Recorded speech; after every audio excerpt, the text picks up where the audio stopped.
warahmatullahi wabarakatuh. Waalaikumsalam warahmatullahi wabarakatuh. Alhamdulillahirabbil alamin. Puji dan syukur kita panjatkan kehadirat Tuhan Yang Maha Kuasa. Alhamdulillah pada kesempatan yang hari ini kita diperkenankan, diberi kenikmatan dapat bersilaturahmi, bertemu dalam suatu rangkaian acara kegiatan pembahasan modul yang ditunaikan oleh Bapak Ibu-ibu yang tergabung dalam pendidikan guru penggerak SMA Negeri 1 Bundong. Yang terhormat Bapak Kepala Sekolah dan ini diwakili Ibu Wakil Kepala Sekolah Urusan Kurikulum Ibu Sunyani SPD. Yang menghormati Bapak Purwanto selaku Wakil Kepala Sekolah Urusan Humas. Yang kami hormati Bapak dan Ibu guru semuanya, Bapak Ibu guru SMA Negeri 1 Bundong. Marilah segera akan kita mulai kegiatan pada kesempatan siang ini dengan urutan rangkaian acara. Yang pertama pembukaan. Kemudian yang kedua nanti kita mohonkan sambutan dari sekolah SMA Negeri 1 Bundong yang kita mohonkan nanti kepada Ibu Wakil Kepala Sekolah Urusan Kurikulum Ibu Suinani SPD. Kemudian acara yang ketiga nanti penyampaian materi yang akan disampaikan oleh satu Ibu Titi, yang kedua oleh Bu Aryani. Monggo nanti urutannya derek disuit juga boleh ya. Yang penting nanti bisa bergantian. Kemudian acara yang keempat nanti tanggapan dari Bapak Ibu semuanya peserta kegiatan workshop kali ini. Kemudian yang kelima penutup.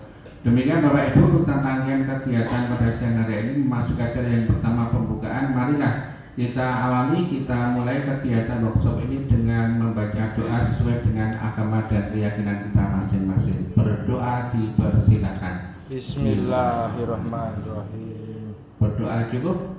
Terima kasih, mudah-mudahan diawali dengan berdoa nanti seluruh rangkaian kegiatan pada siang hari dapat berjalan lancar dan sesuai dengan apa yang menjadi tujuan dari teman-teman yang tergabung dalam pendidikan guru penggerak. Kemudian acara berikutnya yaitu sambutan dari sekolah dari keluarga besar SMA Negeri 1 Bundong yang akan disampaikan oleh Ibu Wakil Kepala Sekolah Urusan Kurikulum. Kemudian terhormat Ibu Suinani SPD, waktu dan tempat kami aturkan secukupnya.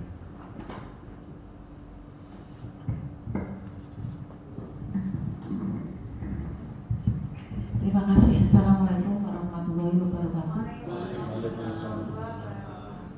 Yang kami hormati Bapak Ibu guru SMA Negeri 1 Bundong dan yang kami hormati narasumber kita Ibu Titi Andriati dan juga Ibu Aryani SPD.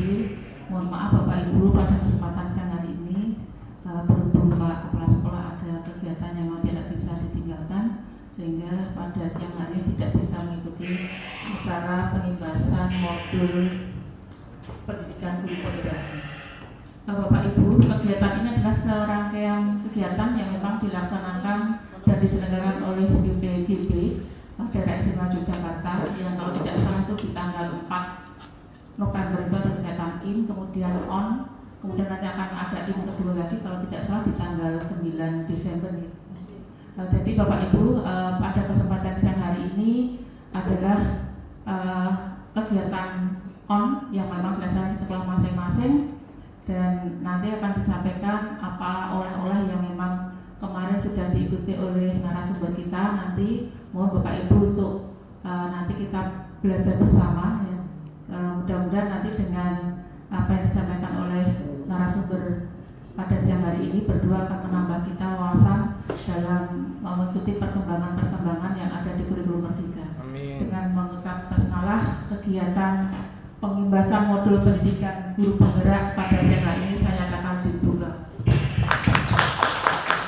Terima kasih. Assalamualaikum warahmatullahi wabarakatuh.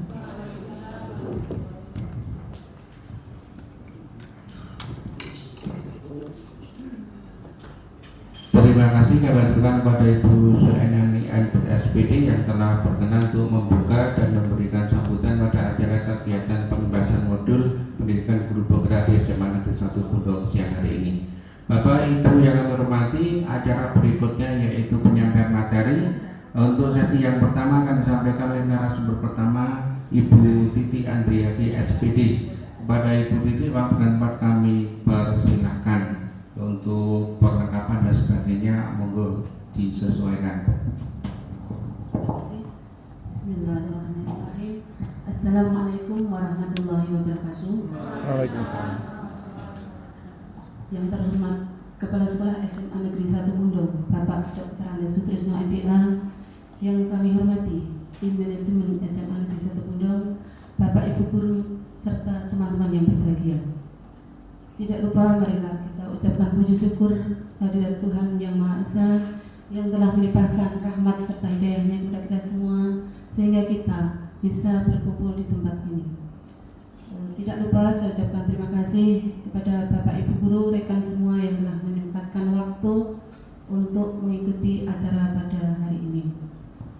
Acara pada hari ini sebenarnya rangkaian dari kegiatan kami untuk melanjutkan tugas yang diberikan kepada kami berdua dari SMA Negeri 1 Bundong untuk mengirimkan kami yang sebenarnya belum masuk guru penggerak. Jadi kami berdua adalah guru-guru yang mendapatkan ilmu dari guru-guru penggerak yang sudah praktik sebelum kami, dan kami diberi tugas untuk mengimbaskan apa yang beliau sampaikan di SMA Negeri 2 Bantul untuk kami imbaskan kembali ke teman-teman semua.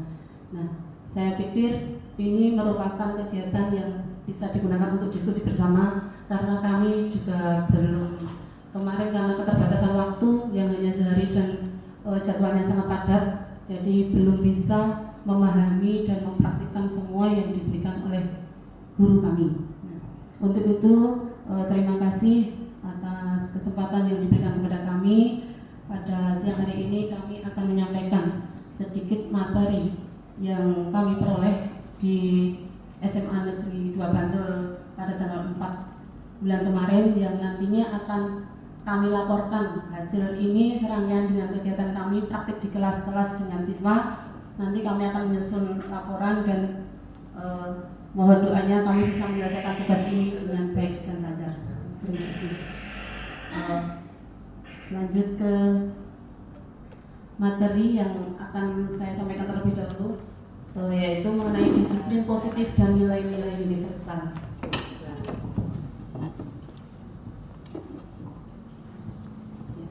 Disiplin positif dan nilai-nilai kebajikan universal. Untuk tujuan pembelajarannya yaitu yang pertama, peserta dapat menjelaskan makna kontrol dari paparan teori kontrol dari Dr. William Glasser serta miskonsepsi yang terjadi di kehidupan sehari-hari, serta dapat menjelaskan perubahan paradigma stimulus respon kepada teori kontrol.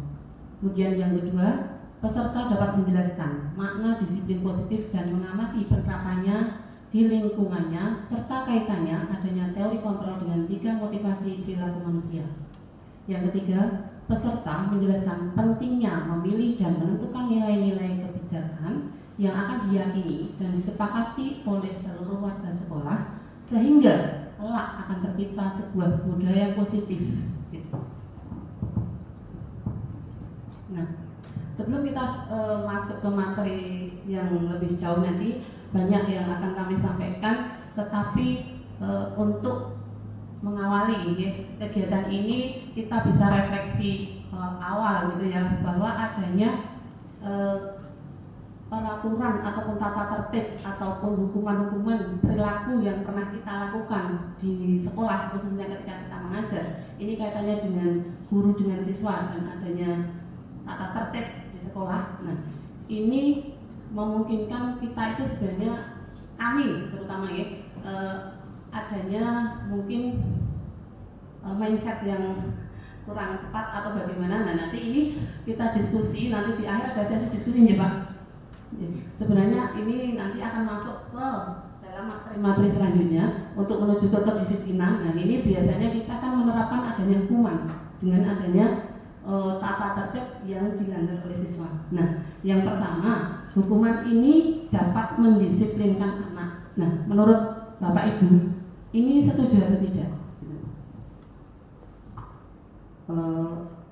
Monggo yang ini hanya sekedar untuk apa ya? Selama ini kan kita, mohon maaf, ini kan pelaksanaan tes gitu ya. Nah, untuk tes pelaksanaan tes ini kan bukannya kita berprasangka buruk ya, tapi kecurangan-kecurangan itu kan masih terjadi. Nah, kita kan ada silahkan mengerjakan tes, kalau tidak bisa di ruangan itu di ruangan tersendiri dan sebagainya. Nah, ini adanya hukuman ini apakah dapat mendisiplinkan anak atau bagaimana gitu ya. Nah, ini nanti ini di sesi tanya jawab nih Pak. Oh, iya. Jadi ini adanya nanti disepakati ya bahwa adanya hukuman itu dapat mendisiplinkan anak atau tidak, gitu ya. Terus yang nomor 2, pemberian hukuman dengan hal yang positif seperti membaca atau membersihkan halaman sekolah itu dapat meningkatkan disiplin anak. Misalnya ketika ada siswa yang terlambat ya, kalau sekarang mungkin tidak diberlakukan lagi. Ketika siswa terlambat itu kan, kalau dulu ketika saya masih ada di divisi kamar mandi ya, nah itu kan siswa yang terlambat itu silakan nanti membersihkan kamar mandi dan sebagainya. Nah ternyata itu kan ada perbedaan pendapat dan justru nanti membuat akibat yang tidak kita inginkan dari siswa gitu ya. Dan yang ketiga ini adanya pemberian penghargaan yang dapat meningkatkan motivasi belajar anak. Kadang kalau kita temui di SD atau TK ya, nah itu kan kadang-kadang penghargaan yang diberikan oleh guru itu berupa mungkin bintang ya, tanda bintang atau diberi makanan, atau mungkin kemarin kita juga memberikan penghargaan ya ketika siswa kita itu kok melampaui, oh kalau kamu dapat ini sekian lebih dari KKM misalnya. Nah itu kan kita beri penghargaan, entah itu ujungnya apa. Nah itu sebenarnya itu bisa dilakukan atau tidak. Itu ya. Nah ini nanti untuk kita bahas bisa dilanjutkan nanti. Oke. Nah ini adanya tadi kedisiplinan ini, makanya kita di sini akan mengubah ya, adanya paradigma lama dan paradigma baru ya. Di kurikulum Merdeka kita menggunakan paradigma baru, yaitu adanya teori kontrol. Okay. Nah, perubahan paradigma stimulus respon dan teori kontrol di sini kita kembalikan ke siapa sesungguhnya yang memiliki kontrol tersebut, gitu ya.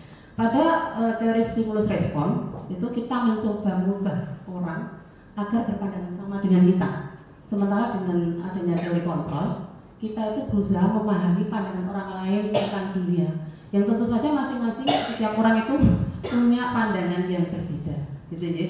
Nah, kemudian yang kedua, perilaku buruk dilihat sebagai suatu kesalahan, gitu ya. Kadang-kadang, mohon maaf, kita kan punya siswa yang banyak sekali ya. Kesalahan itu sesuatu yang perilakunya itu sebenarnya wajar-wajar saja atau bagaimana, tapi itu dianggap sebagai suatu kesalahan karena itu merupakan penilaian yang perilakunya itu buruk gitu ya, karena tidak sesuai dengan tata tertib dan tata kesopanan gitu ya. Nah di sini kita memahami bahwa semua perilaku itu memiliki tujuan gitu ya. Kemudian yang ketiga, orang lain itu bisa mengontrol saya, itu di teori stimulus. Kemudian di teori kontrol atau pilihan itu hanya anda sendiri ini ya. Mungkin mohon maaf ini karena kita bicara ke murid ya. Nah ini hanya anda sendiri yang bisa mengontrol diri anda. Kemudian di teori stimulus respon itu saya bisa mengontrol orang lain gitu ya. Guru kan nanti ada sebagai kedudukannya sebagai pengontrol dan sebagainya. Jadi di teori stimulus respon itu kan saya bisa mengontrol orang lain. Nah di teori kontrol ini anda tidak bisa mengontrol orang lain. Gitu ya. Kita lanjutkan. Terus adanya pemaksaan ada pada saat bujukan itu gagal. Mungkin kita membujuk siswa-siswa atau untuk mereka tuh jangan melakukan sesuatu salah lagi. Nah, itu kan ada pemaksaan di sana ya. Jadi pemaksaan itu muncul atau ada itu pada saat bujukan itu gagal. Sementara untuk teori kontrol atau teori pilihan ini dibutuhkan atau lebih membangun adanya kolaborasi dan konsensus untuk menciptakan pilihan-pilihan baru yang ditentukan bersama.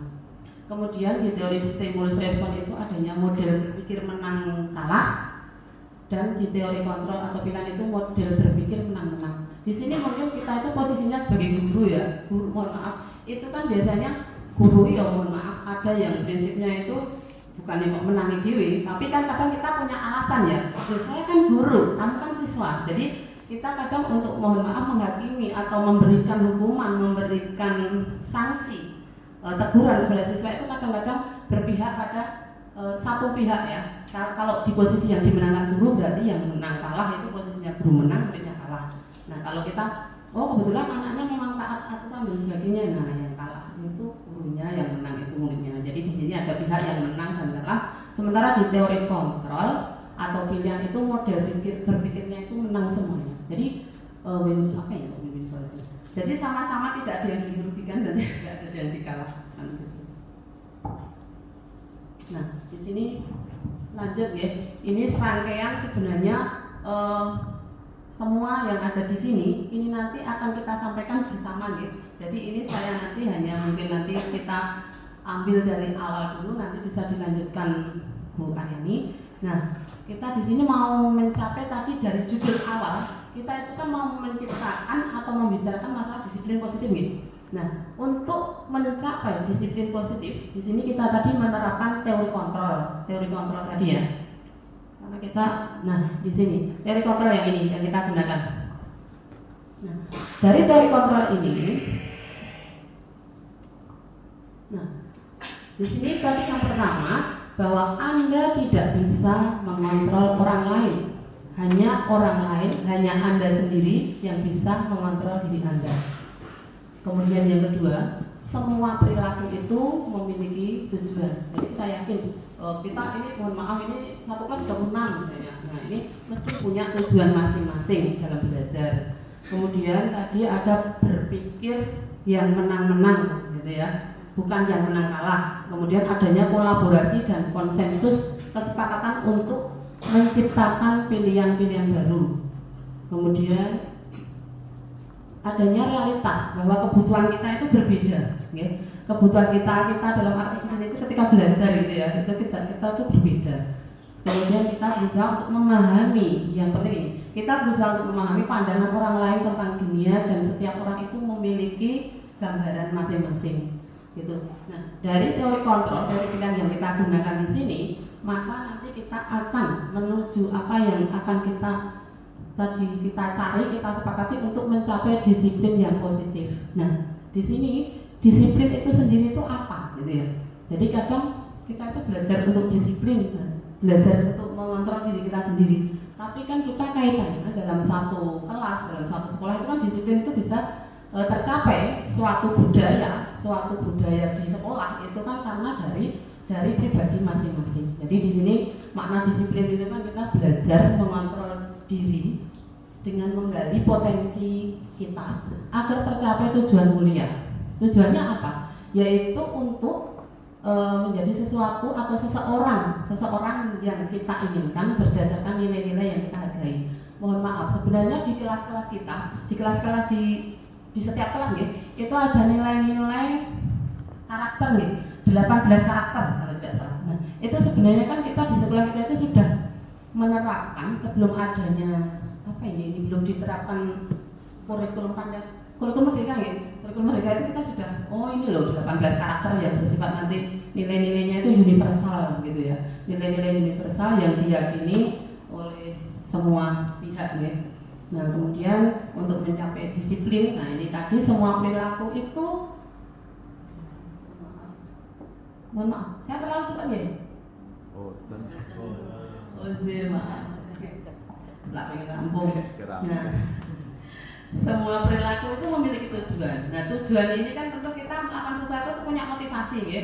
Nah, motivasi itu bisa berasal dari dalam diri dan bisa dari luar ya. Motivasi yang berasal dari diri kita atau itu intrinsik, itu nanti yang tujuan yang mau kita capai. Sedangkan untuk awal kita itu misalnya melakukan sesuatu itu untuk yang pertama ini ya, mohon maaf ya, ini yang teori motivasi itu biasanya mesti untuk menghindari suatu hukuman gitu ya. Jadi itu dari luar datangnya. Jadi saya melakukan sesuatu, saya taat aturan, taat perintah, nah, itu untuk menghindari hukuman.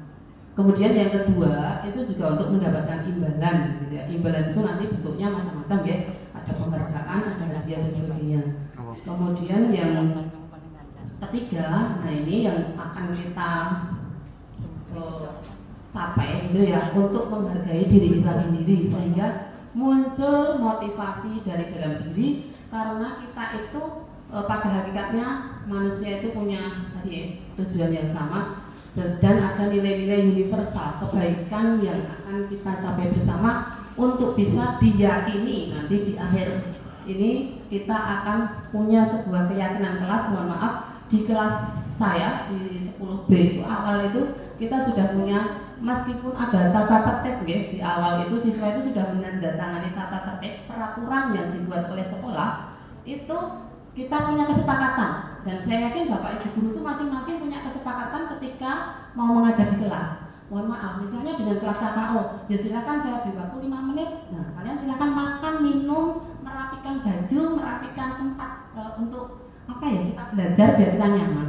Tapi setelah itu, nah baru kita yuk pengen mau toh gitu ya. Jadi itu keyakinan kelas yang nanti akan kita ciptakan di kelas kita masing-masing, dan saya yakin ini sudah diterapkan, sudah Bapak Ibu terapkan di kelas-kelas kita ya.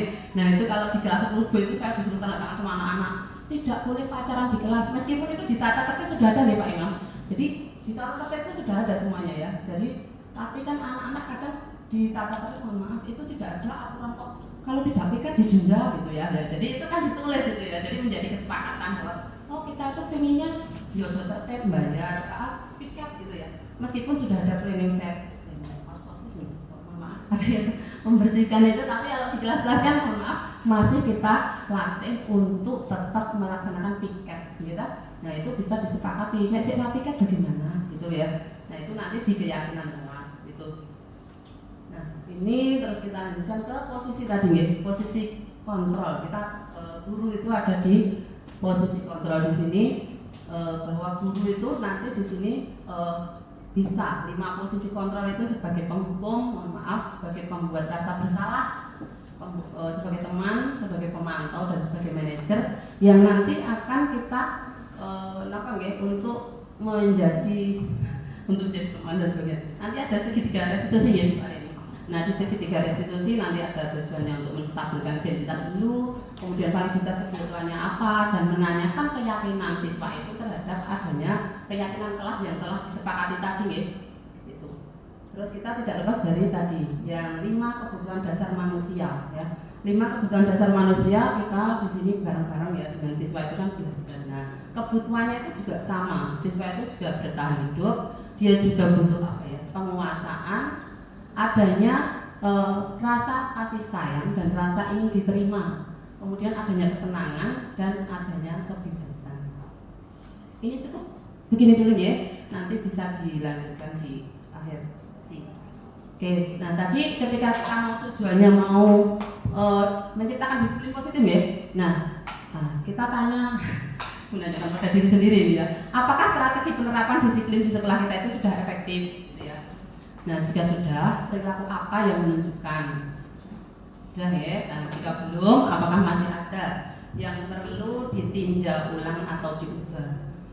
Kemudian yang kedua, apa toh sesungguhnya arti dari disiplin itu sendiri?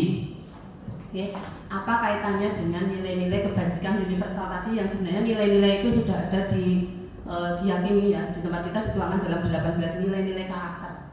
Kemudian yang ketiga, apakah kita melakukan sesuatu itu karena adanya dorongan dari lingkungan atau ada dorongan yang lain gitu ya. Nah, kembali ke sini kita mau menuju ke disiplin positif ya tadi ya. Ternyata disiplin itu artinya berasal dari bahasa Latin disiplina ya, yang artinya belajar. Berasal dari makna kata ini berkonotasi dengan disiplin diri dari murid-murid Sokrates dan Plato. Kemudian disiplin diri ini membuat orang menggali potensinya menuju sebuah tujuan agar apa yang dia yakini itu dia dihargai gitu. Akan tetapi pada perjalanannya ya, di budaya kita, dalam budaya kita ini, makna kata disiplin itu kan sudah berubah menjadi sesuatu yang dilakukan seseorang pada orang lain untuk mendapatkan kepatuhan.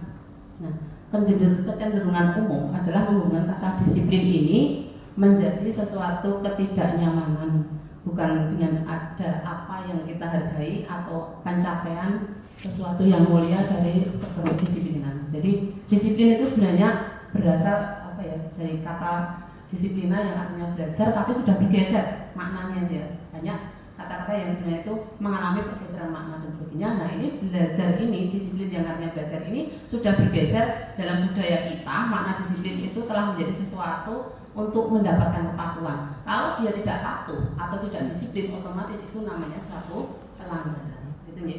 Nah jadi kita mau menciptakan budaya disiplin.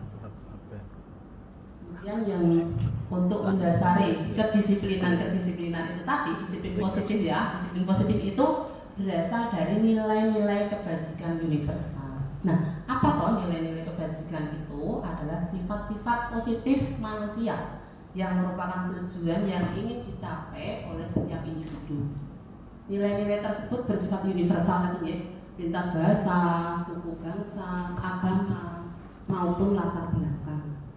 Nah, ini tadi kaitannya dengan setiap perilaku itu memiliki atau setiap perilaku atau perbuatan itu memiliki tujuan tertentu. Nah, dia melakukan sesuatu punya tujuan gitu tadi ya.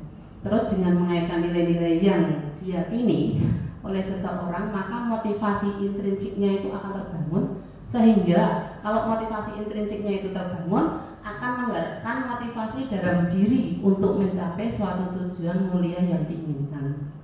Nah, nilai-nilai kebajikan yang ingin dicapai oleh setiap anak Indonesia kita kenal dengan profil pelajar Pancasila yang alhamdulillah sekarang di sekolah kita sudah menerapkan kurikulum merdeka ya. Jadi untuk profil pelajar Pancasila ini tidak hanya sekedar diwacanakan, tapi sudah diterapkan, sudah dilaksanakan ya. Yang pertama yaitu beriman, bertakwa kepada Tuhan Yang Maha Esa dan berakhlak mulia. Kemudian mandiri, bernalar kritis, berkebinekaan global, bergotong royong dan kreatif. Nah, ini yang merupakan nilai-nilai yang sudah kita kenal dengan proyek yang di proyek itu ya, dengan profil pelajar Pancasila. Meskipun sebenarnya di tempat kita itu sudah ada dulu nilai-nilai 18 nilai karakter itu sudah masuk ya, ada religius, jujur dan sebagainya. Religius di nomor 1 itu tentu karena beriman, bertakwa kepada Tuhan Yang Maha Esa. Kita lanjutkan di teori motivasi ya, tadi untuk mencapai kedisiplinan itu kan dari motivasi dalam diri ya, motivasi intrinsik ya. Nah, ini kita lanjutkan ke teori motivasi, hukuman dan penghargaan. Di sini tujuannya yaitu bahwa peserta dapat menjelaskan dan menganalisis teori motivasi dan motivasi intrinsik yang akan dituju serta menerapkannya dalam kehidupan sehari-hari di lingkungannya. Kemudian yang kedua, peserta dapat menjelaskan konsep hukuman dan penghargaan serta konsep pendekatan restitusi. Kemudian yang ketiga, peserta dapat melakukan pengamatan dan peninjauan atas praktik penerapan konsep-konsep tersebut di lingkungannya sendiri. Nah, kita lanjut ke teori motivasi perilaku manusia yang tadi di depan sudah saya sampaikan ya. Ada 3 ini ya. Tadi motivasi eksternal. Jadi kita melakukan sesuatu ya untuk mencapai suatu kedisiplinan tadi. Kita itu disiplin itu untuk menghindari apa? Hukuman ya. Jadi ini motivasi eksternal. Jadi melakukan sesuatu untuk menghindari ketidaknyamanan atau hukuman. Itu dari eksternal ya, berarti karena hubungannya dengan pihak luar. Kemudian ada lagi yaitu untuk mendapatkan imbalan dari orang lain. Imbalan artinya di sini bisa ada penghargaan juga ya. Jadi ketika dia tidak melakukan pelanggaran, atau dia tetap patuh tertib, nah ini kan tetap mengharapkan imbalan namanya, mengharapkan imbalan dari orang lain gitu ya. Terus yang ketiga, nah ini dari tujuan dari disiplin positif itu sendiri, yaitu motivasi internal, yaitu tujuannya untuk menghargai diri sendiri. Nah, kemudian kita lanjutkan, karena tadi itu kan motivasinya ada yang eksternal ya. Nah, dari eksternal itu kan kita ini ada penghargaan, ada imbalan dan sebagainya. Nah, justru adanya penghargaan itu, nah ini nanti boleh didiskusikan juga ya. Jadi penghargaan yang kita berikan ke siswa ini konteksnya kan ke siswa. Kita hargai dia dapat bintang ya, jadi dia nilainya paling bagus, dia mengerjakan paling cepat dan sebagainya. Itu nanti hukuman itu justru akan menurunkan kualitas gitu ya. Nah, dia sudah KKM loh, rampung itu KKM ya, jadi kualitasnya bisa menurun. Kemudian penghargaan ini mematikan kreativitas. Kenapa? Karena ketika temannya sudah ketika mengerjakan mungkin diberi waktunya. Nah, ketika diberi waktu yang diberi penghargaan kan otomatis yang pertama ya. Nah, jadi yang kedua itu ya wis lah, jadi itu nanti kreativitas untuk ya kita untuk melakukan sesuatu yang lain yang lebih dari yang sudah dicapai oleh orang karena sudah ditentukan itu kan malah justru nanti turun. Jadi dia tidak akan mengembangkan lagi kreativitasnya kalau tidak mendapatkan penghargaan, sudah kan malas gitu ya. Oke. Kemudian yang ketiga, penghargaan itu mengurangi motivasi intrinsik. Jadi kita melakukan sesuatu itu karena hanya mengharapkan imbalan atau mendapatkan penghargaan atau juga menyenangkan gurunya gitu ya. Ini jadi penghargaan. Ini justru kita malah dihukum oleh penghargaan itu sendiri. Oke. lanjut. Nah, penghargaan ini tidak efektif loh ya Kak ya. Jadi buat terbilang kalau selama ini sudah saya lakukan, tapi kan itu nanti beda ya. Jadi nanti mohon ini kalau penghargaan itu tidak efektif itu yang seperti apa? Karena penghargaan yang tidak efektif itu hanya jika Anda melakukan hal ini, maka Anda akan mendapatkan penghargaan yang diinginkan, gitu ya. Kemudian yang kedua, jika saya mengharapkan suatu penghargaan dan tidak mendapatkannya, maka saya kecewa dan berkecil hati. Serta kemungkinan lain kali saya tidak akan melakukan sekeras sebelumnya. Karena kita sudah berusaha, ternyata tidak mendapatkan apa yang kita inginkan atau penghargaan itu tadi yang akibatnya malah menurunkan kualitas, kreativitas, dan justru nanti penghargaan itu sendiri akan mengakibatkan rusaknya sebuah hubungan apa ini antar siswa. Karena ini katanya ketika kita di kelas, ini kok tidak fair gitu ya. Jadi dia diberi penghargaan kok saya tidak. Nah ini menimbulkan rasa iri. Nah, motivasi ini juga hanya sesaat ya untuk menyenangkan guru. Ternyata siswa kan berlomba-lomba mengerjakan. Yang penting saya mengerjakan, saya sudah selesai. Entah bagaimana caranya itu kan nanti tidak tahu. Jadi ini hanya sebenarnya guru senang kita mengerjakan. Nah, jadi motivasi ini hanya sesaat dan untuk menyenangkan guru. Dan yang penting ini menciptakan persaingan di kelas. Jadi seperti tes yang kita berikan, nah itu mungkin kalau berlomba-lomba dalam nilai tanpa adanya proses. Kita tidak menilai prosesnya, hanya menilai hasil akhirnya itu nanti menciptakan persaingan kelas yang mungkin persaingannya itu nanti akan berakibat baik atau bagaimana, perlu kita kasih lagi. Oke, nah di sini tindakan guru dengan adanya tadi mendisiplinkan itu kita kan memberikan hukuman atau itu sebagai konsekuensi gitu ya.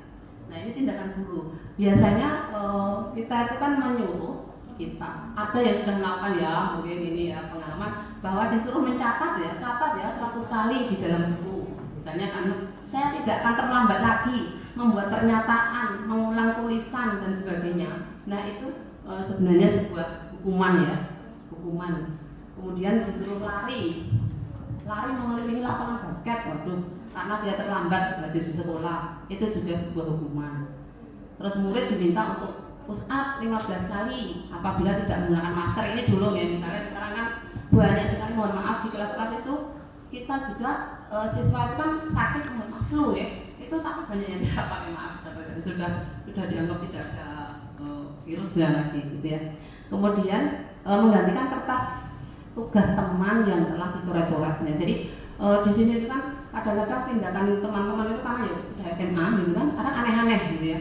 Bukannya kok nyalai ya, seperti tadi ya memang ya kasusnya motornya juga ya, itu sebenarnya apa gitu kan kita tidak tahu ya. Jadi tasnya tak tergetane. Maksud saya misalnya ada tugas menggambar, dicoret sedikit itu kan sudah merusak, nanti sudah harus ulang lagi kan kasihan. Nah itu kan nanti konsekuensinya lah yang nyoret tadi itu kan harus mengganti gitu ya. Jadi tanggung jawab gitu ya. Terus ini membersihkan tumpahan air di meja tulis, mungkin karena tersenggol saat belajar ya. Nah Bu Aryani nyenggol buku. Nanti konsekuensinya membersihkan gitu ya, itu murid ya ini ya. Nah kalau sekarang murid kan biasanya mohon maaf sampah-sampah itu ya, kadang diberikan di temannya itu ya, di tempat itu, menempati di tempat itu. Lanjut, murid disuruh untuk mengenakan sepatu putih, sepatu seharian ini malah, sepatu seharian karena tidak menggunakan sepatu hitam. Nah ini juga hukuman ya, kita memberikan sanksi-sanksi. Sama ya, kita tidak pakai sepatu hitam ya ya. Ini dilanjut lari mengelilingi lapangan basket 2 kali misalnya, karena terlambat 10 menit untuk pelajaran PCOK. Nah ini wiji ya. Nah ini kalau namanya konsekuensi ya, kalau dia memang ada kesepakatan dari awal, kalau terlambat silakan ini ya, itu sudah ada konsekuensinya ya, kita tanggung itu ya.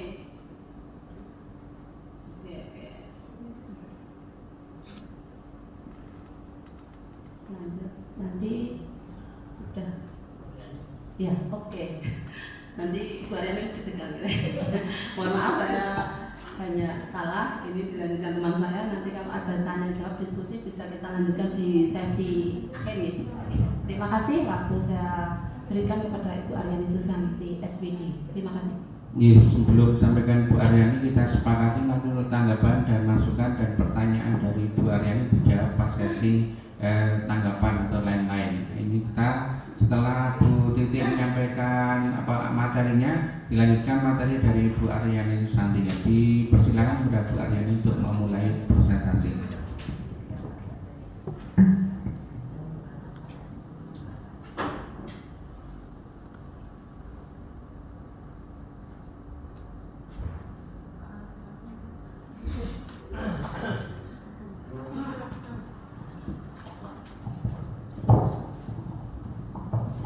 Bismillahirrahmanirrahim.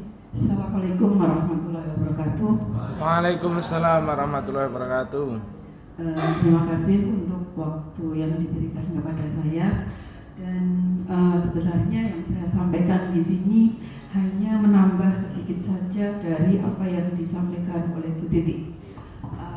Dan tadi kalau kita perhatikan sebenarnya di slide 6 itu tentang penanaman atau pembentukan disiplin positif itu sudah lengkap disampaikan oleh Bu Titi. Nah, sini kita akan melihat dalam pembentukan disiplin positif itu tentang kebutuhan dasar manusia dan 5 posisi kontrol guru. Jadi sebenarnya begini Bapak Ibu, untuk membentuk disiplin positif di dalam sekolah itu kan sebenarnya ada 2 kelompok manusia gitu. Yang pertama itu adalah kelompok siswa dan yang kedua adalah kelompok guru. Nah, di dalam kelompok manusia di sini ada yang harus diperhatikan. Yang pertama adalah kebutuhan dasar manusia itu sendiri. Seperti yang sudah disampaikan di slide 6 tadi, ada kebutuhan dasar manusia. Kebutuhan dasar manusia itu adalah yang pertama kasih sayang dan rasa diterima. Kemudian yang kedua adanya kesenangan. Kemudian yang ketiga adalah kebebasan. Kemudian penguasaan dan bertahan hidup. Apabila manusia itu mempunyai atau sudah bisa mencapai 6 kebutuhan dasar manusia ini, tentu saja manusia itu sudah merasa sudah merasa lengkap di situ. Tetapi di dalam lingkungan itu kebutuhan dasar manusia ini kan tidak bisa atau itu ada batasnya, tetap dibatasi. Nah, batasan itu adalah kepada sebuah aturan. Nah, kalau di sekolah itu ada aturan yang namanya tata tertib. Nah, di dalam aturan tata tertib itu juga akan membatasi yang namanya kesenangan siswa. Ada yang membatasi kebebasan siswa, walaupun anak-anak itu kan sebenarnya harus senang, harus bebas, tapi bebas itu juga bebas di sini dibatasi.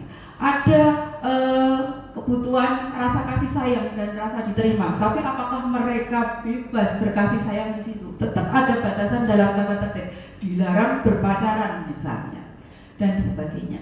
Nah, dalam kebutuhan dasar manusia ini untuk bisa diciptakan keharmonisan di dalam lingkungan itu kalau semua warga di sebuah lingkungan yang notabene di sini adalah sekolah itu sudah bisa memahami atau menarik nilai-nilai kebajikan yang dimunculkan oleh sebuah aturan atau sebuah tata tertib.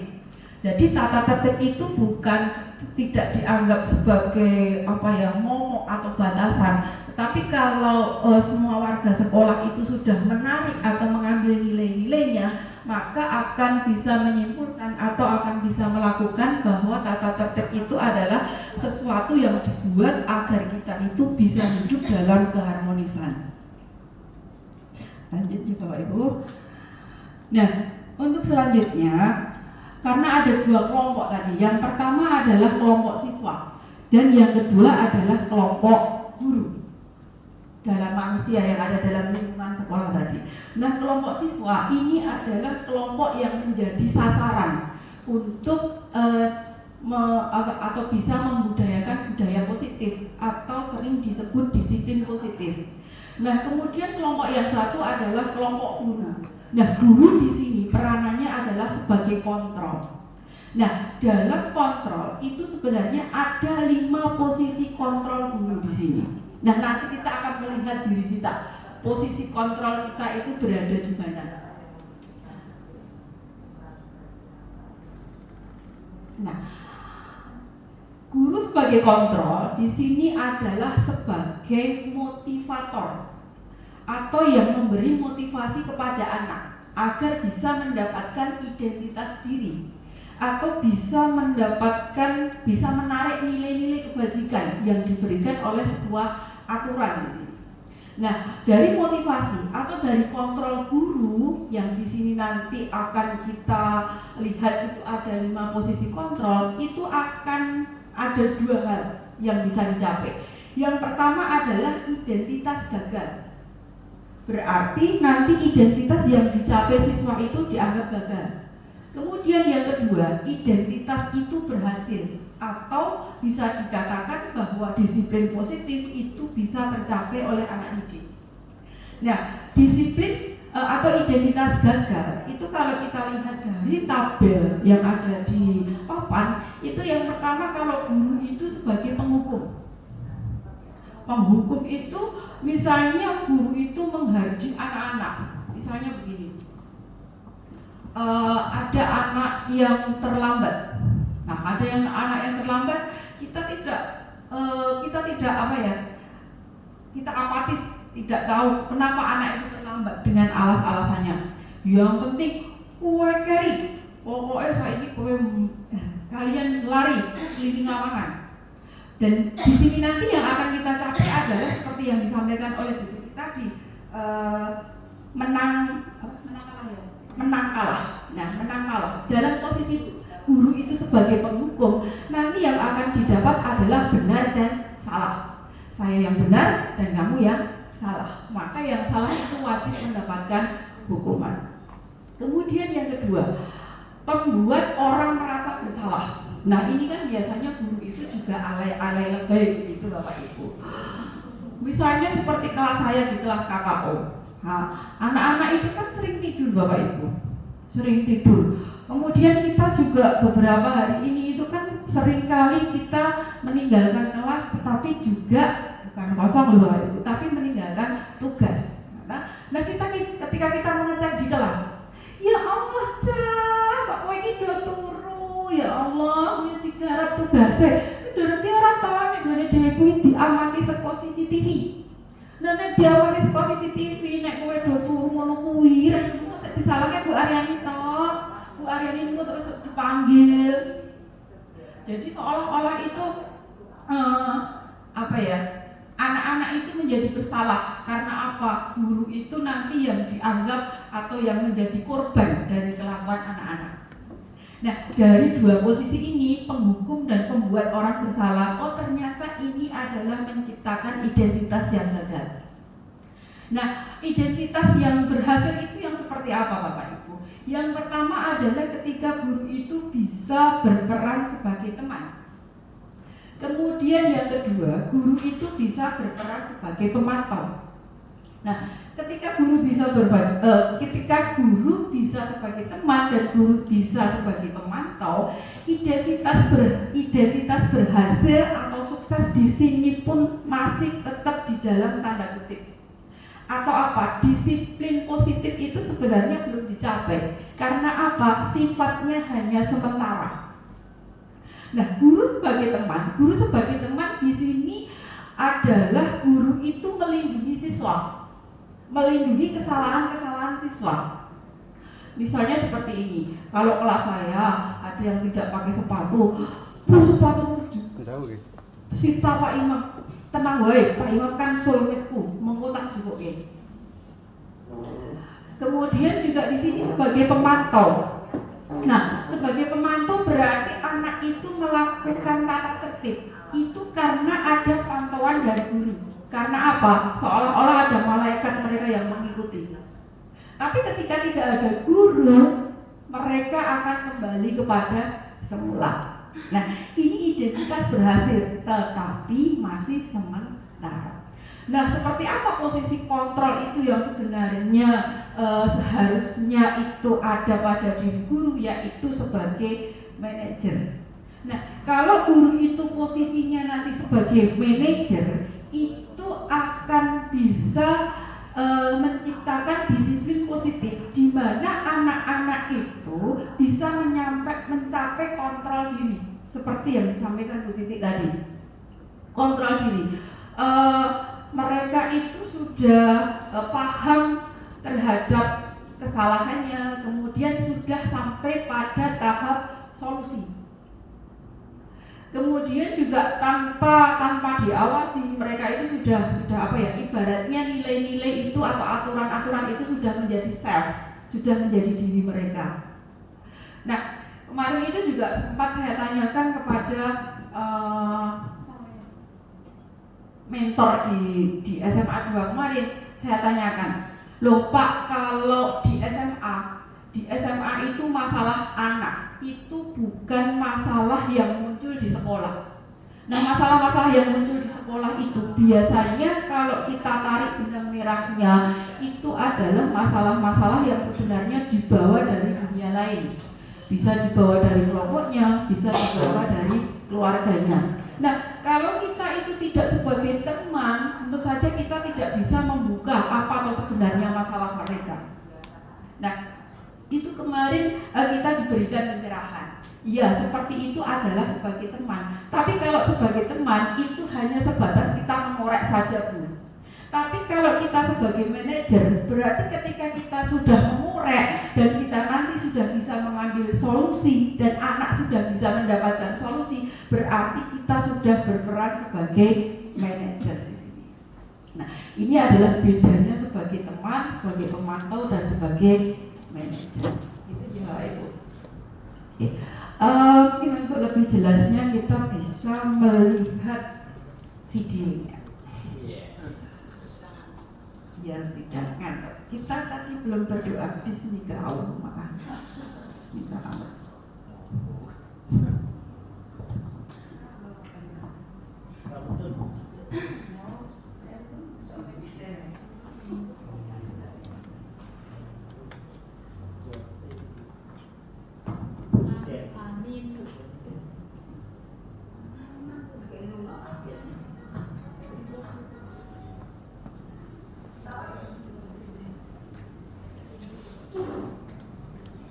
Belum.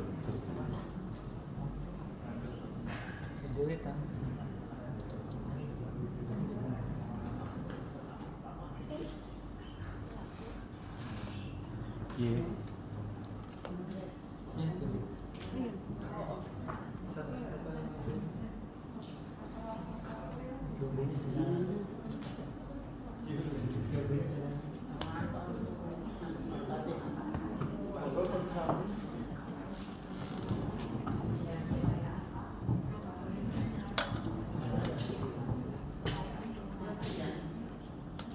Jadi moga Bapak Ibu kalian kita melihat 5 posisi kontrol di sini dan kita juga nanti akan melihat posisi kita itu berada di mana. Itu moga kalian pun sambil itu seneng pun.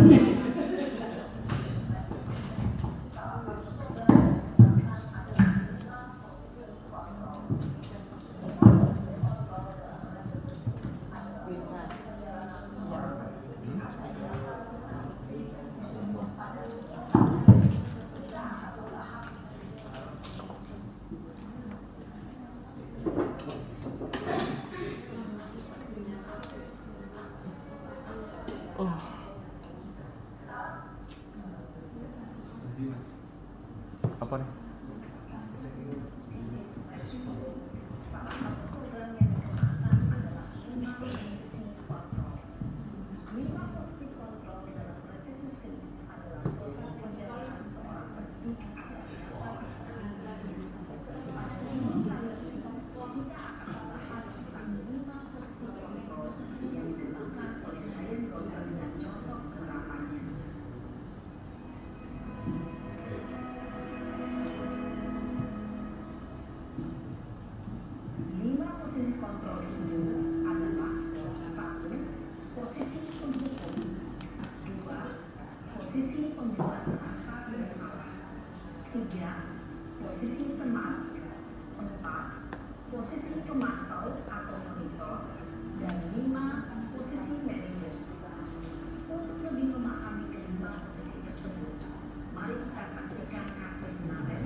Naren, kamu kenapa terlambat lagi, nak?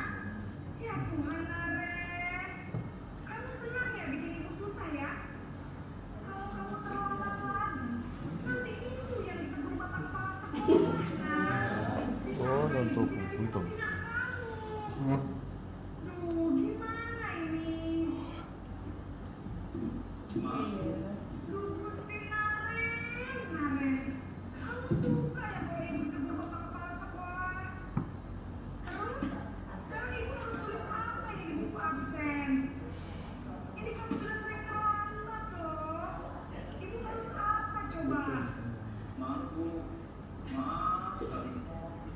Ya sudah, lain kali jangan bikin ibu susah lagi anak ya. Ibu tidak akan kuat lagi kalau kamu begini terus. Bisa jatuh kalau ibu tegur bapak kepala sekolah. Karena cepat kelas. Maaf ya Bu. Maaf sekali. Posisi pembuat bahasa bersalah berbicara dengan nada tenang, cenderung lembut, namun kata-kata yang diutarakan membuat putih. Tahu maaf untuk kan bisa anu sini separuh lagi 3/4. ketika belum mengambil posisi pembuat bahasa bersalah, Belit akan menganggap dirinya yang bersalah dan ia akan menyimpan emosi negatif tersebut di dalam dirinya. Ambil pamatnya gini. Masih.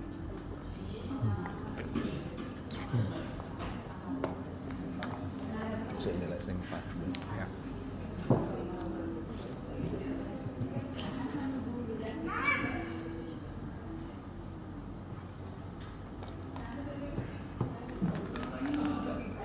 Wah, sudah jam berapa nih, Kak? Terlambat lagi ya saya. Saya lupa memaafkan saya Bu. Kamu malah menyalahkan ibu kamu. Kamu bukannya anak yang paling kencang. Kok terlambat sih? Saya memang kurang banget tadi. Jadi biar bisa kencang tetap nggak kencang Bu. Ya sudah sana, nanti lain kali larinya lebih kencang lagi ya. Biar gak terlambat lagi. Bikin seneng ibu demi ibu. Bisa kan? Bisa Bu. Ya sudah sana ke sekolah. Ibu beresin urusan absen kamu. Kamu ini ada-ada saja. Dalam posisi teman, guru berbicara dengan nada suara ramah, akrab, cenderung bersenda gurau untuk menjaga suasana tetap santai. Murid akan merasa senang, aman, dan akrab dengan guru. Identitas yang tercipta adalah identitas sukses tahun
ada ibu saya.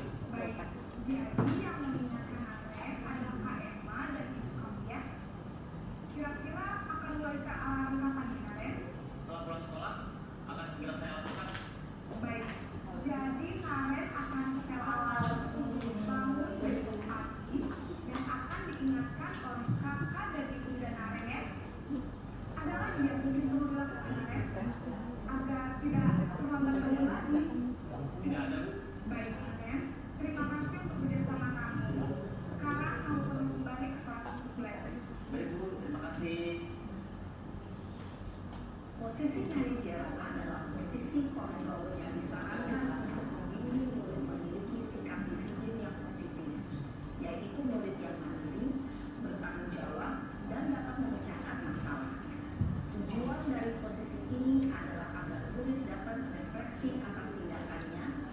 Guru akan terus memberikan pertanyaan-pertanyaan berikutnya, sehingga membuat murid dapat belajar dari kesalahannya dan mencari sebuah solusi untuk menyelesaikannya. Ibu dan Bapak guru hebat, setelah mengamati adegan kelima posisi kontrol tadi, kira-kira posisi mana yang paling ideal? Posisi mana yang dapat menunjang motivasi prinsip murid? Ya, tentu posisi manajer. Posisi ini memang posisi ideal yang ingin ditunjuk setiap pendidik. Pada posisi inilah, guru dapat menerapkan disiplin positif dan yang memerdekakan murid. Perjalanan seorang pendidik tentunya tidak mudah sampai pada posisi seorang pelajar. Namun, tujuan kita pasti, yaitu menciptakan murid-murid yang mandiri, merdeka, dan bertanggung jawab. Semoga penggambaran 5 posisi kontrol yang telah diperlihatkan ini dapat menjadi ajang refleksi bagi kita semua, agar dapat terus mengasah dan menerapkan disiplin positif yang memerdekakan diri. Mari terus berlatih dan bersemangat. Selamat berlatih. Salam dan bahagia Ibu dan Bapak.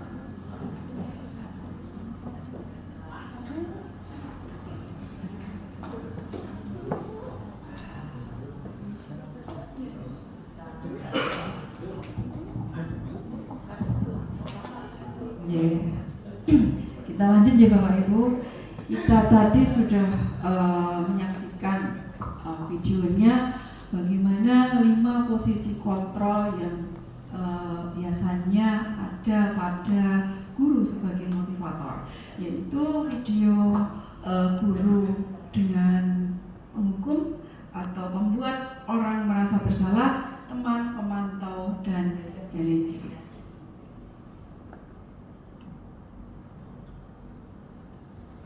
Kemudian kita lanjutkan lagi dengan materi selanjutnya. Ini tidak urut ya. Sebentar.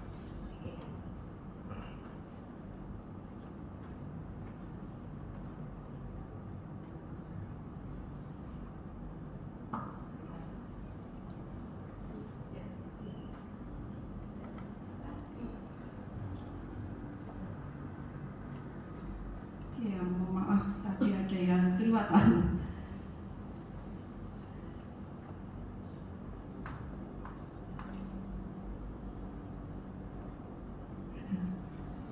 Tadi sudah disampaikan oleh Bu Titik ya, ada dari tindakan guru, kemudian ada tata tertib, itu termasuk hukuman atau konsekuensi.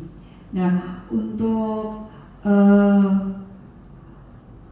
hukuman di sini tanpa kesepakatan. Kemudian kalau konsekuensi itu memang sudah dengan kesepakatan. Nah, kemudian sekarang kita ke restitusi. Nah, apa itu sebenarnya restitusi, Bapak Ibu? Restitusi itu lebih tinggi daripada konsekuensi. Jadi kalau tingkatannya itu yang pendidikan tingkatan atau enggak ya. Kalau hukuman itu kan nanti keterpaksaan ya kan, kalau konsekuensi itu memang sudah ada kesepakatan. Kemudian yang terakhir itu adalah restitusi. Nah, apa itu restitusi? Restitusi adalah proses menciptakan kondisi bagi murid untuk memperbaiki kesalahan mereka sehingga mereka bisa kembali kepada kelompok mereka dengan karakter yang lebih kuat. Nah, di sini restitusi itu bukan hanya ketika mereka melakukan kesalahan, bukan hanya menjalankan sebuah konsekuensi dari kesalahan mereka. Dan di sini juga bukan menang kalah lagi, karena dalam restitusi nanti yang dicari itu bukan benar dan salahnya, tetapi di mana seorang anak itu menyadari kemudian anak sudah terbentuk sebuah karakter yang nantinya itu bisa menciptakan disiplin positif. Nah, kalau dilihat dari jangka waktunya tadi, kalau konsekuensi itu kan jangka waktunya hanya pendek ya. Nah, kalau restitusi di sini sudah menjadi diri, sudah menjadi karakter, sudah menjadi self, jadi sudah bisa melekat kepada anak. Nah, kalau kita lihat dari 5 posisi kontrol guru, ini tadi juga restitusi itu terbentuk ketika guru itu sudah menerapkan posisi manajer. Jadi sudah bisa membentuk karakter anak atau disiplin positif pada anak. Nah, di sini identitas gagal tadi kalau yang diterima oleh anak itu adalah hukuman. Anak merasa dihukum, anak merasa terpaksa di sini. Kemudian identitas sukses itu juga bisa dilihat dari 2. Yang pertama adalah konsekuensi, kemudian yang ketiga adalah restitusi. Nah, kalau seseorang atau anak itu melakukan kesalahan kemudian meminta maaf, itu baru sebatas konsekuensi. Ya, baru sebatas konsekuensi. Oh, bocah nyuntake minumnya temennya, kemudian minum itu tumpah. Karena minum itu tumpah, kemudian minta maaf. Nah, ketika minta maaf, tidak cukup minta maaf saja, anak juga membersihkan air tumpahan itu. Itu masih berupa konsekuensi dari apa yang dia perbuat. Tetapi kalau restitusi berbeda lagi Bapak Ibu. Restitusi itu di sini murid itu sudah bertanggung jawab. Jadi begini, ketika anak menumpahkan air minum temannya, itu bukan hanya minta maaf saja, bukan hanya mengelap air minum yang tumpah itu saja, tapi juga dia tahu bahwa ketika air minum itu tumpah, maka temannya itu tidak bisa minum lagi. Sehingga apa? Dia juga menggantikan minum yang ditumpahkan kepada temannya. Itu adalah restitusi, salah satu contohnya seperti itu. Oh, anak aku mah tak sun tak gede kan gitu. Nah, ada 9 ciri-ciri restitusi Bapak Ibu. Yang pertama, bukan untuk menebus kesalahan, tetapi belajar dari kesalahan. Kalau menebus kesalahan kan cukup sampai di situ saja. Tapi kalau belajar kesalahan, selain anak itu tidak mengulang perbuatan itu lagi, anak juga akan belajar dari hal-hal yang lain.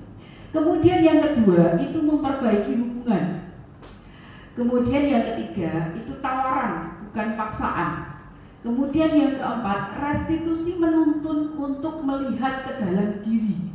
Kemudian yang kelima, restitusi mencari kebutuhan dasar yang menjadi tindakan. Kemudian yang keenam, restitusi diri adalah cara yang paling baik.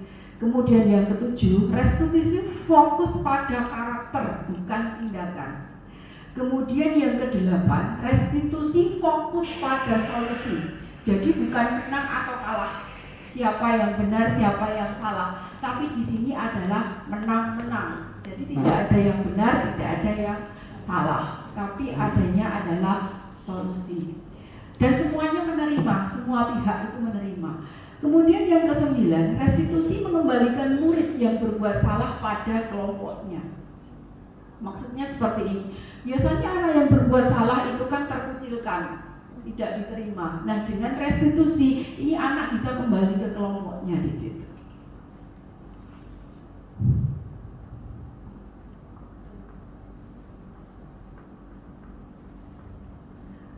Nah, untuk yang selanjutnya saya ke keyakinan kelas itu 128.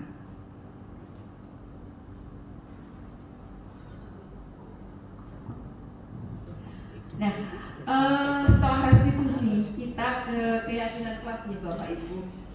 Keyakinan kelas itu kalau dulu itu sering disebut kesepakatan kelas. Tapi kalau sekarang itu adalah keyakinan kelas. Di mana di dalam keyakinan kelas itu nanti anak-anak itu tidak hanya mengetahui sebuah peraturan saja, tetapi siswa atau peserta didik atau anak-anak itu sudah bisa melihat nilai-nilai kebajikan atau menarik nilai-nilai kebajikan dari sebuah peraturan. Jadi biasanya nanti di dalam kelas adalah membuat kesepakatan. Nah, kalau di sini ada pertanyaan pemantik di sini Bapak Ibu. Mengapa tidak peraturan saja? Mengapa harus keyakinan kelas? Karena biasanya apa? Kalau peraturan itu tidak mengcover semuanya. Oke lah, mungkin biasanya masih secara umum. Contoh tadi adalah yang dicontohkan oleh Bu Titi yang sudah diterapkan di kelasnya di 10B, yaitu ada aturan dilarang berpacaran di sekolah, ya kan? Dilarang. Kalau di dalam tata tertib kan dilarang aturan berpacaran di sekolah. Sedangkan ada sub-sub lagi yang kecil di situ. Ternyata ada juga skop yang paling kecil di dalam sekolah yaitu kelas. Jadi apa? Kita harus membuat kesepakatan di dalam kelas, menarik nilai-nilai dari sebuah aturan. Dan di sini anak-anak itu nanti menuliskan apa saja aturan-aturan yang akan mereka terapkan di dalam kelas, kemudian disepakati di situ. Atau di sini juga biasanya Bapak Ibu guru itu kan punya keyakinan kelas sendiri-sendiri. Misalnya kalau Bu guru sosiologi itu kan selalu disiplin, selalu tepat waktu. Kemudian sebelum melakukan pembelajaran, pertama kali Ibu guru itu masuk biasanya membuat keyakinan kelas atau kita sering menyebutnya kesepakatan kelas. Bu guru itu akan selalu masuk sebelum lagu Indonesia Raya.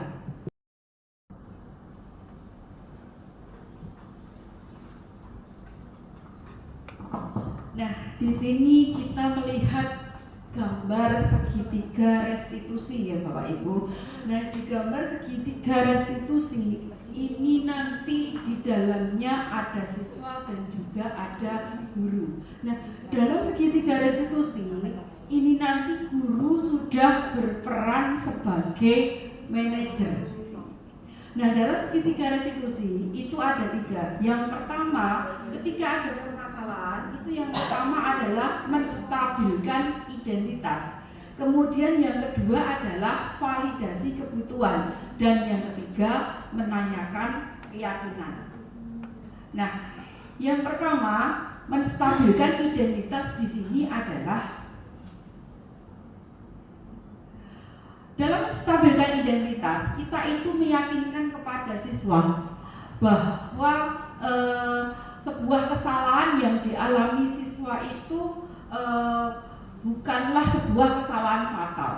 Bagi semua orang itu bisa saja melakukan kesalahan. Bahkan kita sering juga mengatakan misalnya ya, kenapa anak itu tidak mengikuti ulangan bahasa Indonesia? Karena Bu guru itu kemarin pada pelajaran terakhir itu ngendiko bahwa ulangan ini akan kita lakukan, tetapi kalian boleh mengikuti ulangan kalau tugas-tugas sebelumnya sudah diselesaikan. Nah, dilalahnya ada anak itu tidak mengikuti ulangan bahasa Indonesia dan Bu guru bahasa Indonesianya melaporkan kepada wali kelas, iki loh si A orang melu ulangan. Nah, ketika itu wali kelas kemudian mengambil atau memanggil anaknya, ngopo kowe mau kok ora malu ulangan bahasa Indonesia. Lah gimana Bu, kalau saya masuk ikut ulangan bahasa Indonesia, saya juga tetap tidak diperbolehkan melakukan ulangan bahasa Indonesia karena saya belum mengerjakan tugas-tugas sebelumnya.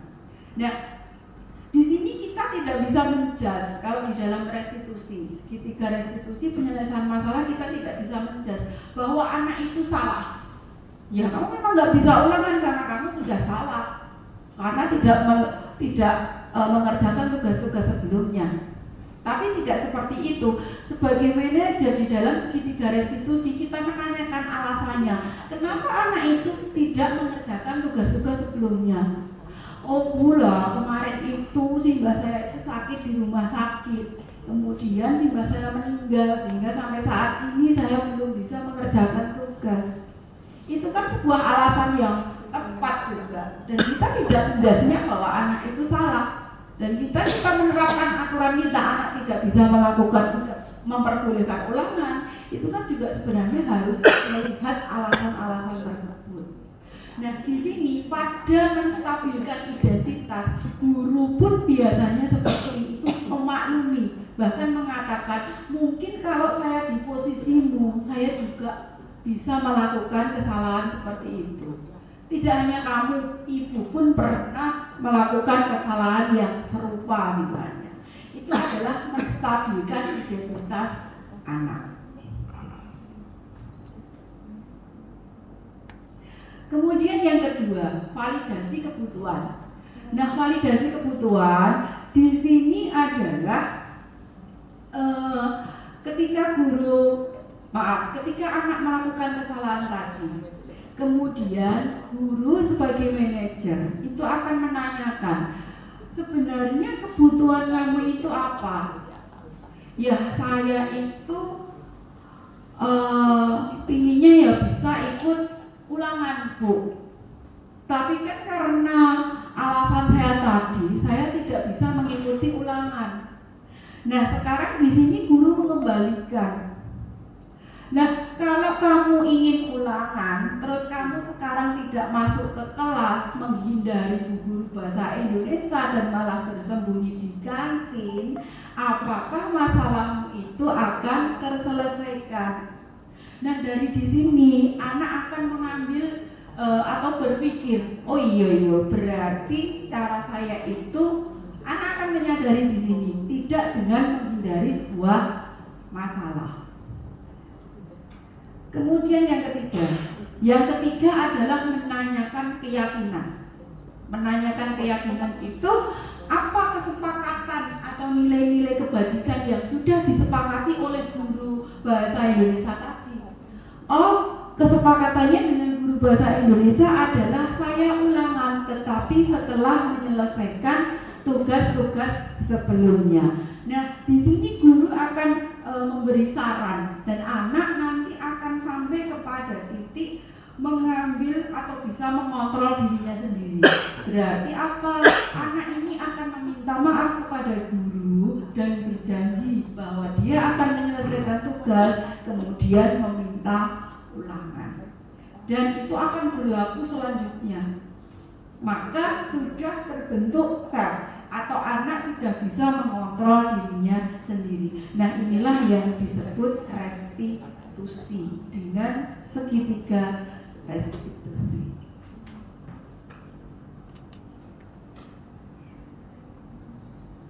Dan ini adalah materi terakhir nih Bapak Ibu, restitusi. Kemudian waktu saya kembalikan lagi kepada materi awal yaitu Bu Titi.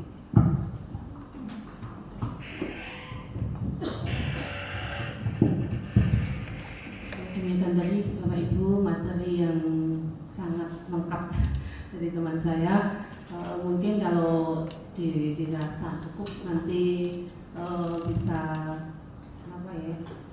Kalau ada yang belum cukup ya kita bisa diskusikan. Kalau misalnya membutuhkan hal ya, nah nanti bisa kita sampaikan. Nah ini monggo, ini waktu saya kembalikan kepada pembawa acara. Mohon maaf dari kami berdua apabila banyak kesalahan. Terima kasih. Waktu saya kembalikan kepada pembawa acara. Iya. Terima kasih Bu Titi, Bu Ari. Aryani ya. Kita berikan aplaus untuk materi kita berdua ya. Luar biasa ya. Yang disampaikan tadi hal yang kecil-kecil tetapi akan kita sikapi dengan sebuah sikap sebagai seorang pendidik ya. Bapak Ibu, untuk acara berikutnya adalah tanggapan ataupun masukan. Kita buka termin yang pertama untuk 3 orang penanya dulu atau yang akan memberikan saran dan masukannya. Dipersilakan. 1 Putri, biasanya tadi yang dengan jeli mengamati video apa ya? Yang bawa apa kalau ada dipersilakan memberikan catatan, pertanyaan, masukan kepada beliau berdua, pemateri berdua. Wonten-wonten ini tak buka cermin oke aku ben tekan jam 2:30.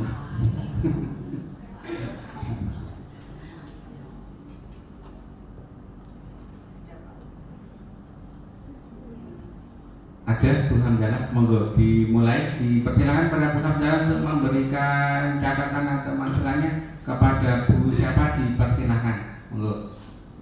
Assalamualaikum warahmatullahi wabarakatuh. Terima kasih Bu Ibu Aryani bisa menerima WhatsApp dan untuk masukan dan ada sudah bagus. Saya mau bertanya bisa. Artinya gini, kadang kan tadi antara peraturan dengan kesepakatan itu kan diartikan bisa memberikan apa ya istilahnya perbedaan atau mungkin ini loh yang peraturan ini yang kesepakatan misalnya kita Bejen ya aja nyatu kok balik nyatu ya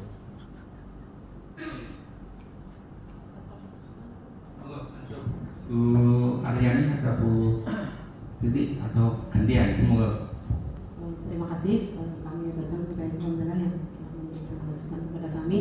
Sebenarnya ini nanti pertanyaannya itu bisa untuk Bu Aryani atau untuk saya, tapi ini untuk berdua deh, karena ini sama-sama kami belum belajar banyak.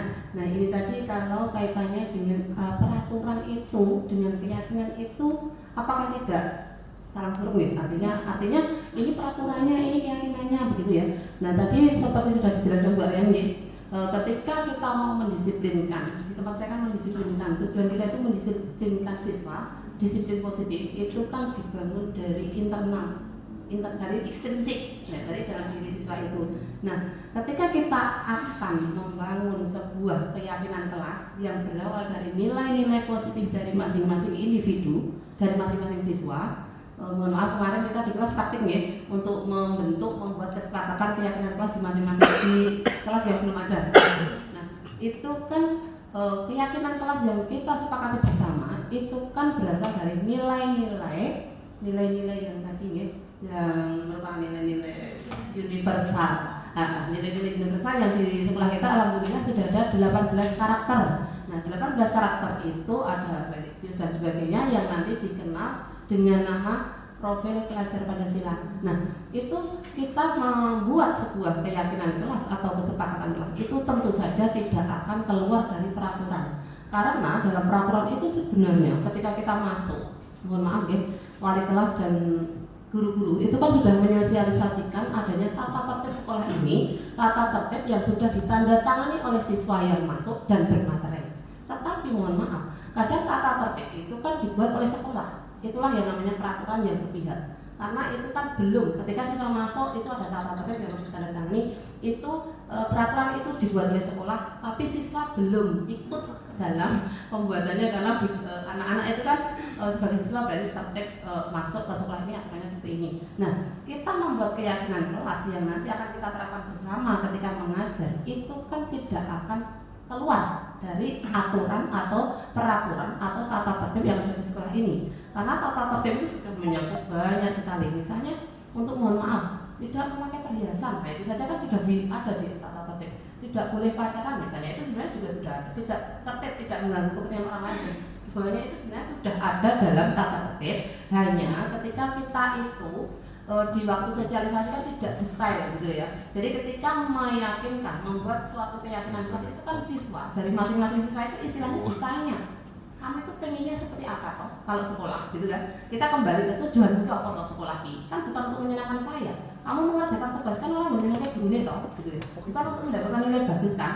Itu kan meyakinkan dirinya sendiri bahwa apa yang ingin dicapai, yang dituju itu berawal dari keyakinan dirinya masing-masing. Nah itu tadi makanya keyakinan yang muncul dari masing-masing individu, mohon maaf mungkin dari 36 siswa yang masing-masing satu anak kan tidak hanya menuliskan satu ya, saya pengennya itu ya jangan tidur di kelas, boleh naik makan ya bagi-bagi dan sebagainya, makan terus menjaga kebersihan, piket bersama dan sebagainya. Itu kan sebenarnya sudah tercover di tata tertib di peraturan sekolah. Tetapi lebih ke kalau itu keyakinan kelas berarti kan sudah merupakan kesepakatan kita bersama. Jadi kamu dan aku, kita bareng-bareng duduk bareng menyepakati apa yang akan kita capai ya di kelas itu. Nah ini kan masing-masing kelas berbeda. Apa tuh yang paling kamu inginkan? Oh ada kelas kemarin ya Bu yang pengen bahwa yuk kita itu satu kelas jamaah sholat. Oh iya jamaah sholat sendiri gitu ya. Jadi ada yang menginginkan seperti itu. Jadi nilai religius yang dimunculkan di kelas itu ada. Nah kalau di tempat saya kebetulan dulu itu karena mungkin ada yang pacaran ya, kebetulan pacaran itu dengan kelas lain kan. Jadi kelas lain itu kan mungkin kasus yang mohon maaf itu kan terekam ya di ini dan membuat isi dan tidak enak dan meskipun sudah ada aturan masih ada yang mohon maaf karena siswa itu kadang tidak tahu bahwa oh ini tuh ada peraturannya loh, bahwa kamu itu segala tindakan kamu itu direkam oleh CCTV ya. Nah jadi ketika kita tadi membuat keyakinan kelas, kesepakatan kelas itu tentu saja berawal dari masing-masing individu siswa yang mungkin mengendaki bahwa wujud nyata dari peraturan atau tata tertib yang dari sekolah itu apa. Karena siswa kan sebenarnya sudah tahu ada tata tertib sepatu, untuk tata tertib besi, yang tata tertib pakaian, tata tertib memakai perhiasan atau memakai apa ya, make up mungkin ya. Nah itu tapi kalau sudah menjadi kesepakatan, nanti ketika kita menegur ya, tadi posisi kontrol kita sebagai manajer, itu kan kita akan tahu loh keyakinan kelas kita itu apa. Nah berarti dia akan sadar dengan sendirinya bahwa apa yang dilakukan itu ternyata sudah melanggar peraturan, melanggar keyakinan kelas dulu, baru itu jelas sekali nanti melanggar peraturan sekolah. Makanya ada, kalau peraturan sekolah itu nanti akan ada hukuman, ada sanksi, ada teguran kan di tata tertib sekolah itu ya, itu di buku itu kan ada ini sekolahnya segini. Nah kalau keyakinan kelas kan ini kelas ini. Jadi terima kasih ini masukannya. Jadi tidak mungkin kalau gitu ya, tidak mungkin sebuah keyakinan kelas itu akan keluar dari tata tertib sekolah karena tujuan kita yang utama itu membuat keyakinan dari masing-masing individu untuk menciptakan disiplin sekolah. Begitu. Terima kasih, monggo dilanjutkan ya.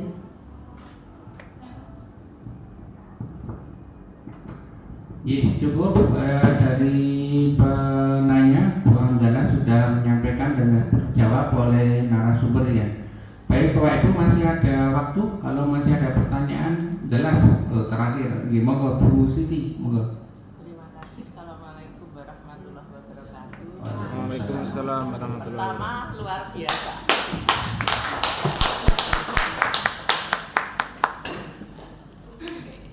Terima kasih banyak, saya sudah banyak ilmu saya dapatkan walaupun yang bisa insya Allah memperhatikan. Luar biasa ibu-ibu di depan itu. Nah, saya pengen mengamalkan, menerapkan, tapi sayangnya yang nggak bisa, belum bisa kalau di kelas. Itu saja, mungkin ada tipsnya. Kemudian kalau saya lihat tadi di apa yang ibu sampaikan, itu kan kita sekarang nggak boleh ribet atau punishment ya. Nah, bagaimana jika seorang guru itu kebetulan mau menggunakan metodenya adalah misalnya game turnamen. Nah, di TGT itu kan salah satunya ada ribetnya. Itu bagaimana? Terima kasih.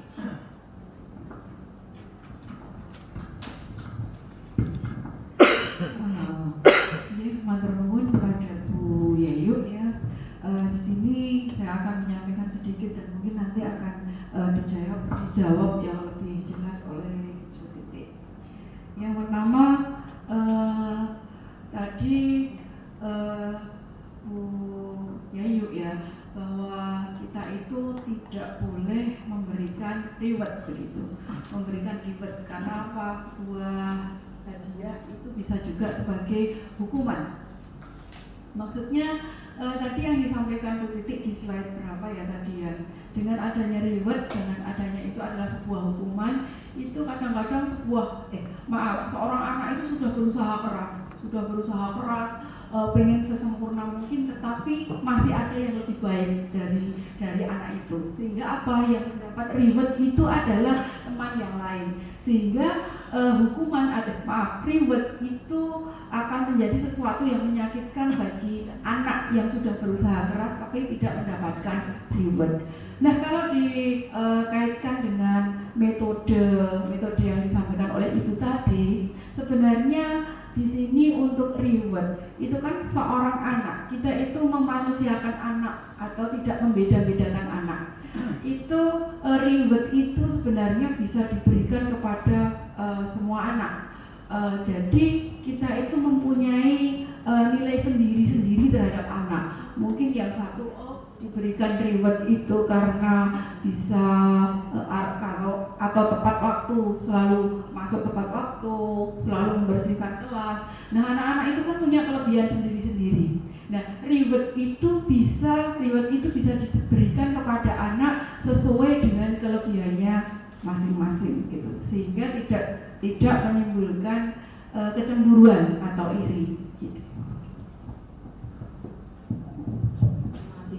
Terima kasih Bu Yayu, memang benar ya. Jadi selama ini kita gitu ya, kadang-kadang kan memberi penghargaan yang mungkin itu saya beri nilai tambah, saya beri kalau di TK, di SD, itu saya beri bintang gitu ya.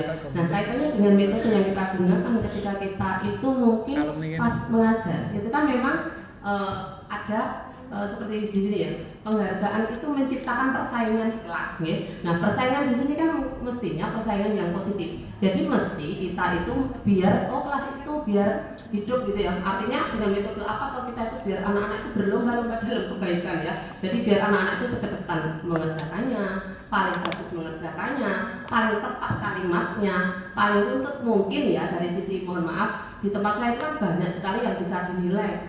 Mungkin kalimatnya bagus atau tidak, waktunya bagus atau tidak. Dari ketika membuat laporan masing-masing itu kan ketika kelompok itu kan juga ada masalah yang kita sampaikan ke siswa itu kan sama. Tetapi nanti kan ada penilaian yang berbeda ketika kriteria yang disampaikan itu kan ada ini paling tepat ya, kelompok ini paling cepat mengerjakan misalnya, kelompok ini paling lengkap, kelompok ini paling kalimatnya kok bagus. Nah begitu, jadi mohon maaf mungkin ini bisa kita lihat ketika siswa-siswa kita itu mohon maaf kemarin memberi penghargaan kepada guru-guru, itu juga kan kita kan tadi kaitannya memanusiakan manusia ya. Jadi kita memberi penghargaan ke anak dengan berbagai macam penghargaan yang nantinya tidak merusak hubungan. Nah, bentuknya seperti apa? Itu bentuknya kita memberikan hadiah kepada siswa itu juga sama, artinya sama, tidak ujungnya bodoh, itu tidak. Mungkin ini paling cepat mengerjakan, ini paling lengkap, ini paling kalimatnya paling bagus. Nah, jadi kita mungkin mohon maaf ini nanti tepat atau tidak menurut kami dengan metode kunjungan ya Bu ya, di metode-metode di permainan atau model apa yang digunakan oleh guru yang memotivasi siswa, tujuannya untuk memotivasi siswa itu memang perlu kita hargai. Kerja keras siswa itu memang perlu kita hargai, tapi tujuannya di sini memang menciptakan persaingan kelas yang positif. Artinya penghargaan yang kita berikan itu tidak hanya sepihak. Jadi mungkin semuanya jelas kita berikan penghargaan kepada siswa. Nilai tambahnya itu di mana? Kalau misalnya metode yang lain, tepat mengumpulkan waktu, begini, dia aturannya hanya, kalau saya hanya 8.000 kata misalnya, dia melebihi target dari 8.000 kata, itu sudah punya nilai plus bagi siswa, ketepatan mengerjakan dan sebagainya. Itu untuk yang penghargaan tadi, kenapa kok tidak boleh, ini boleh, tapi bentuknya nanti kan penilaiannya dan sebagainya, wujudnya itu kita menyesuaikan dengan metode apa yang kita gunakan ketika kita mengajar di kelas. Ngaten Bu, mohon maaf apabila ada yang kurang atau masih ditanggapi, mohon. Terima kasih. Pertanyaan dari Bu Setira ini sudah dijawab oleh narasumber berdua yang cekap Bapak Ibu semuanya ya, karena waktu sudah kita sepakati sesuai dengan jadwal kita maksimal jam 14.30 sudah hampir jam 14.30, maka seluruh rangkaian kegiatan untuk workshop pembebasan modul dari teman-teman pendidikan guru penggerak bisa sekalian nanti lolos menjadi guru penggerak. Baik Bapak Ibu semuanya, kita tutup hendaknya dengan berdoa sesuai dengan agama dan keinginan kita masing-masing. Berdoa dipersilakan. Alhamdulillah. Cukup, dan kita kembalikan pada Bapak Ibu semua untuk menunaikan kegiatan berikutnya. Dari saya yang menentukan acara, pada kesalahannya mohon maaf. Assalamualaikum warahmatullahi wabarakatuh. Diingatkan ada percakapan.